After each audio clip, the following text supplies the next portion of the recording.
Hey everyone, welcome back to Analytical Strategy, and today we will be discussing episode 6 of Survivor 41. And I'm not going to lie, this was a really tough one. A really tough episode to get through, to write about, to talk about, and when Jeff says it's a brand new game, it definitely does feel that way to me.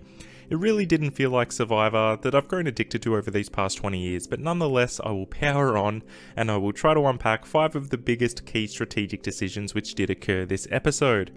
Now, as there weren't too many player moments in comparison to usual, these will both be strategic choices from a contestant standpoint, but also by production with their changes to the game. Alright, let's get into it. So as always, let's kick off with key strategic decision number 1, and this was the extra vote discussion with Shan and Ricard after voting out Jeannie. So this was probably the highlight of the episode for me.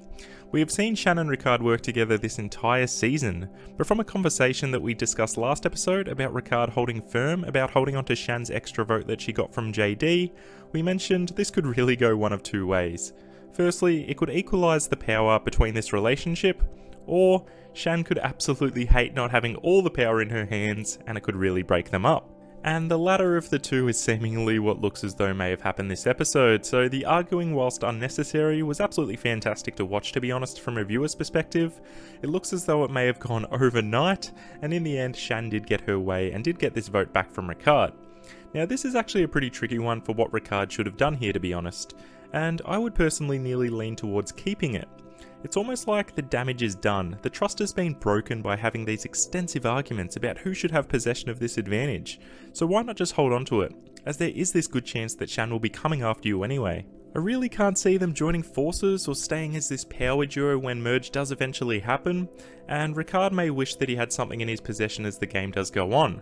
But it was a great opener to the episode, and this was prior to the episode really going downhill from here. So this leads into key strategic decision number 2, so we have to talk about the variation of the merge this season, which isn't so much really a contestant game strategy, but as mentioned more so of a production strategy of deciding to change up the game in this manner. So firstly, this was really confusing to me to begin with about 50 twists all being combined into one. But I think in the end, I eventually figured it all out. So I'll try to break down what happened as simply as I possibly can. So the 3 original tribes thought a standard merge was occurring, but instead they were then split into 2 temporary groups, and these 2 groups were both competing for immunity and to also get into the merged tribe. The losing group will later compete in an individual immunity challenge, and the losers of that challenge are the only people up for elimination, with everyone being able to vote, including those who are immune.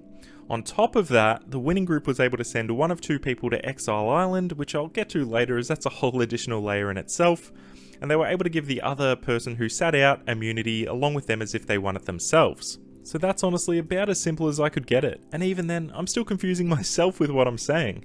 So with this variation of the merge taking place, it was really all over the shop. I mean, I've watched Survivor for 20 years, watched every single season numerous times, and I was barely able to keep up with what was happening here.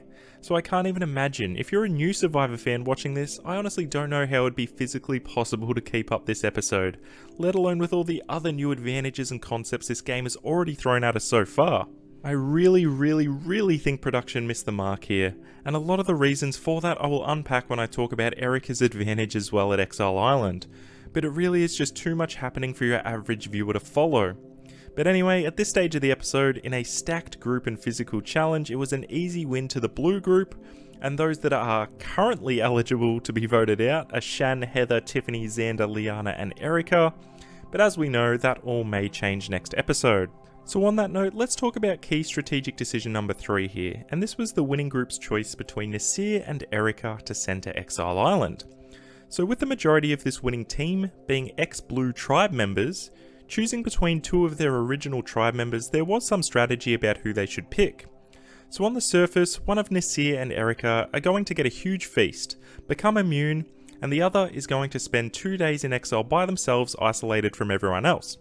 However, they must know that this person will receive some huge power in the game by going to some isolated island by themselves. So the way that Danny explained all of this was they wanted to keep Nasir safe, as they wanted to put an additional woman in the firing line as the men are so far getting picked off this season. And also, as Erica was seemingly on the bottom of the blue tribe originally, she could potentially be an easy vote out prior to this vote come merge. Now the real debate here is, who do you want to be immune and make them merge by default? And who do you want to get something likely to be really powerful in this game? The Exile segregation part of this is more of a mirage to what is really happening in that person getting a huge advantage in the game. So to me, they should have really considered sending Nasir to Exile, to be the one to obtain this advantage for their alliance. Sending the person on the bottom of their tribe could really give them the power they need to stay, not just for the next vote, but for more votes in the future. So whilst I did understand the choice that they made, I think trying to keep Erica under the illusion that she is tight with the blue group, while still getting Nasir to get that advantage may have been the better option overall. But for Danny to come up with the rock paper scissors on the spot was pretty impressive, and for Erica to read that this was probably a lie by Danny thinking she was going to be on the bottom regardless was equally well played by her. So after the challenge took place, this led to key strategic decision number 4, and this was once the losing group got back to the beach, there was an interaction with Liana, Shan and Tiffany regarding Liana's advantage that she got from the summit. So as soon as they got to the beach, Shan says to Liana in front of Tiffany, "So, did you end up getting that advantage?" I felt this was really uncharacteristic of Shan to do this, and was a really risky play to say this so openly in front of other players, when she should have realised by gaining such a strong bond with Liana at this summit, that this would likely be an advantage and something that they could use together without anyone else in the game being involved. A move like that, basically unintentionally telling someone else at the camp about someone else's advantage, could really have ended horribly for her.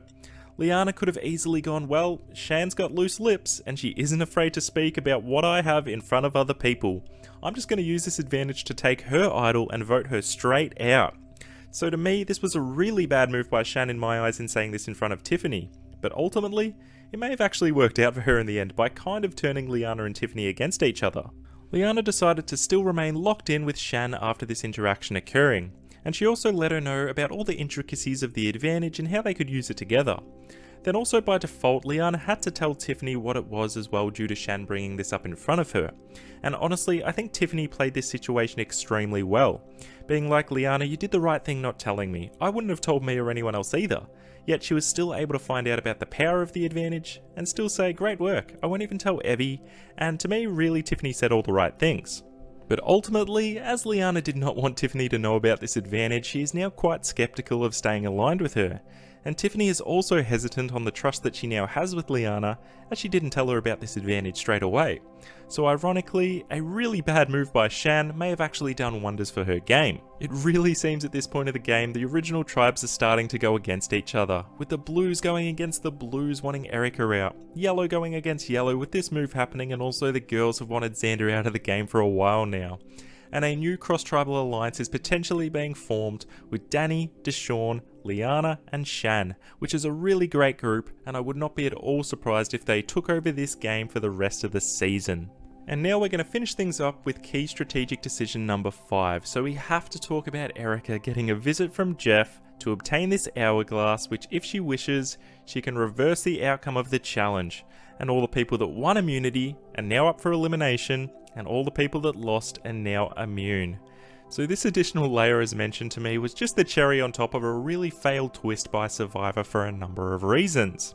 So firstly, to me the merge episode is generally one of the best episodes of each season, or at the very least one of the most exciting, and to give half the people immunity, who may suddenly lose immunity due to this decision of one person who drew a grey rock and was put in their position by chance, it's really just all over the place and makes absolutely no sense. I also do not like the fact that Jeff can now essentially lie in a sense to the contestants about what they are playing for, and now you can't really even trust Jeff's word. I think what production and Jeff tells you in Survivor has to have truth about it. So when you are competing for immunity, you are competing for immunity. You aren't competing for something that may get reversed later on. No twist in Survivor should contradict what production or Jeff says to the contestants. Otherwise, then we are really going down a rabbit hole where nothing can be solid or believed, inclusive of what the host says is real. Now I do understand that production is experimenting this season, but if Erica breaks the Hourglass, which she really should, then the effort that the players put into the challenge was really for nothing. As mentioned last week, I think the knowledge of power advantage is broken, as you can steal an idol from someone. And this is almost like that, but an over-the-top version, almost stealing 6 immunities. But in saying that, playing devil's advocate, it might not be as broken as it appears on the surface, with there likely being repercussions for Erica either way, so it could be relatively balanced when you do break it down specifically. But to me, there's just too much stealing and advantages and randomness to the game now, and honestly there's just not enough skill to the social and strategic components coming into Survivor like the game was originally designed to be played.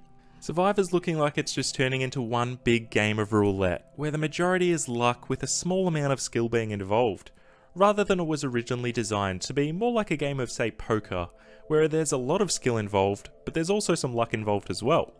I feel like this changing history advantage was likely implemented as Survivor has made a lot of mistakes in the past, and this is almost like a, I wish we did things differently before, so let's put an advantage out there that shows we wished we could change our history.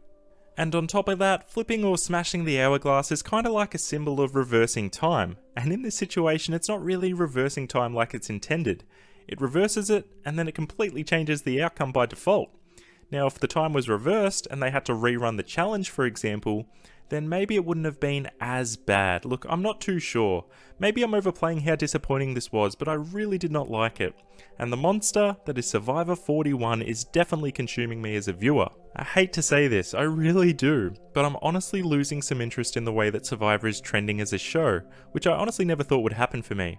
It really is a brand new game, which is absolutely fine. I understand that production wants to shake things up, but it's not the game that originally captivated me.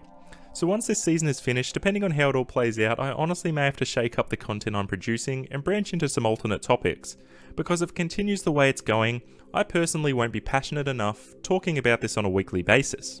But there you have it. I do apologise for the negative comments this week. It was a really tough episode to get through and to produce a video for, but I am interested to hear how you all feel about it. Did you enjoy it, or are you as disappointed as I am?